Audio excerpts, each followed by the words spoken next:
अस्सलाम वालेकुम। आज हम आए हुए हैं कोरंगी नंबर 2 पारादार रोड पे। ये कोरंगी की सबसे मशहूर तरीन बिरयानी है।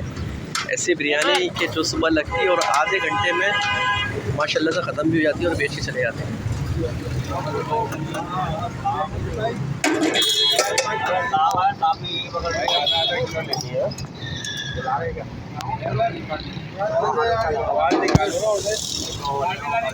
ये उदेर भाई है, इनकी तरफ से आज ब्रेकफास्ट पे इनवाइट किया गया है।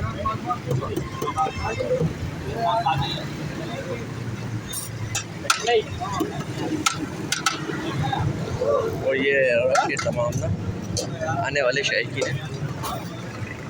ये मेन कोरंगी रोड पे कोरंगी की इससे लजीज और अच्छी बिरयानी कहीं नहीं मिलेगी सुबह सुबह के टाइम।